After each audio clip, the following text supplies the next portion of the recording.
Greetings and welcome to newszimbabwe.com news. I am Makana Kamasenyama. Stories making the headlines. Police storm Harare newsroom, injure journalist. BT says land reform program irreversible, calls for title deeds. In the courts, Mandiwanzira acquittal, lies, deceit and underhand dealings unearthed. In business, industry implores government to investigate interbank market inefficiencies. In sports, Warriors rise 3 spots in FIFA rankings. Now the news in greater detail. Harare police Thursday stormed online publication 263 Charts newsroom and fired tear gas, leaving reporters scurrying for cover. One of the publication's reporters, Lovejoy Mutongwiza, was injured in the melee that ensued. Police reportedly locked the doors as the journalists struggled for breath, forcing them to use a window as an escape route.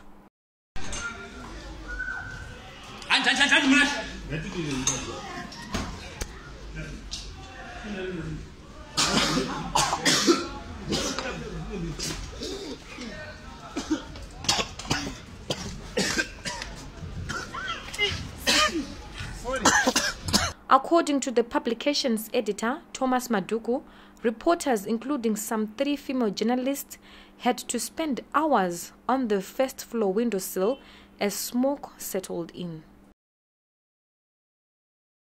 MDC Deputy National Chairman and former Finance Minister Tendai Biti, late Wednesday, told students at the British Council in Harare that the expropriation of land without compensation was irreversible. Biti, a fervent critic of the chaotic land grab sponsored by former President Robert Mugabe's administration, in which dozens lost their lives at the turn of the century, was speaking at a discussion in Harare. The land reform program is irreversible. The land reform program freed supply of land and dealt with the distortion where less than 6% of the population owned 15 million hectares of land, which was the best land in Region 1, Region 2. But the land reform program can't be an end in itself. We have to give title deeds to people that are on farms. Because as it stands now, land is dead capital. Biti and other opposition leaders have been quoted in the media as having advocated for the return of land to white commercial farmers if Zimbabwe is to recapture its position as a major agricultural producer in the region and beyond. In the courts, a surprise High Court decision to acquit former Information Communication Technology Minister Mandiwanzira has triggered a chain of events that could open a can of worms within the National Prosecuting Authority and the judiciary. The ex-minister was facing criminal abuse of office charges after he allegedly awarded a consultancy deal to Megawatt Company based in South Africa, prejudicing net one of $5 million. However, it has emerged that the NPA and Prosecutor General Kumbrai Hodzi, who are cited as respondents in the matter, were not served with papers in order to make representations as required. This has raised the ire of the Special Anti-Corruption Unit, which has been dealing with the matter at the Magistrates Court before Mandiwanzira approached the High Court for review. Harare lawyer Nomudaishe Chinyoka has since been approached to appeal the matter. Still in courts, prosecutors have defended former President Robert Mugabe and his successor, Emmerson Mnangagwa, who have been implicated in the fake PhD saga awarded to former First Lady Grace. Nyagura argued he had no powers to award Grace with the PhD and that it was conferred by then-Chancellor Mugabe, adding that current University of Zimbabwe Chancellor Mnangagwa did not revoke the degree, thereby declaring it valid. Nyagura, through his lawyer, Advocate Sylvester Hashiti, had filed an application declining prosecution. Acting Chief Magistrate Munamato Mutevedzi rolled over the case to April 9 for ruling. In business, Confederation of Zimbabwe Industries President Sifelani Jabangwe has implored government to urgently launch an investigation to establish the reasons prompting inefficiencies in the interbank market, which are making it impossible for business to access foreign currency. In an interview with Zim TV Thursday, Jabangwe said despite claims that $700 million had been raised through the system, companies are still struggling to access hard currencies. Though we've got the 700 million, but if that 700 million is not on the market, then it's not available. It then means the money that is being chased is still very little. We need to maybe to understand and introspect, is it still the issue that the sellers think the rate is still not right, of which now it's around 3.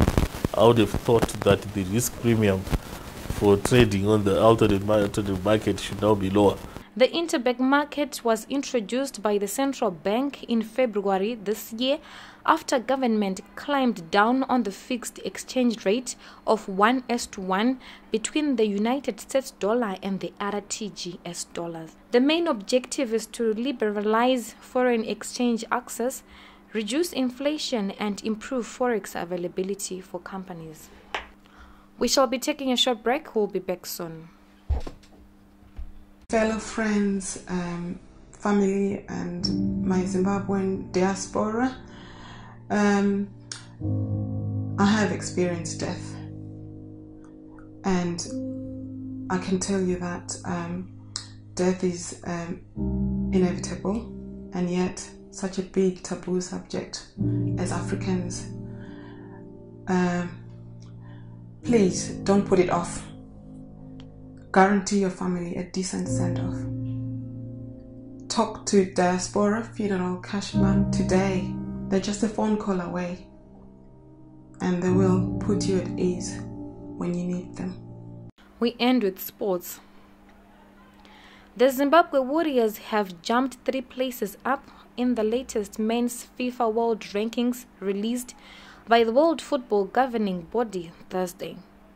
According to the latest rankings, the Warriors moved 3 places up the ladder from 113th into the world to 110th, while also overtaking Namibia and Central African Republic on continental rankings to move to 26th in Africa.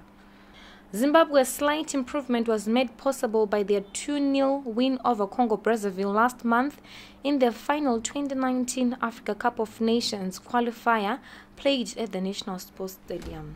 The next FIFA World Rankings will be published on June 14, 2019. To end this news bulletin, here is a recap of headlines once more. Police storm Harare newsroom, injure journalist. In business, industry implores government to investigate interbank market inefficiencies. And in sports, Warriors rise 3 spots in FIFA rankings.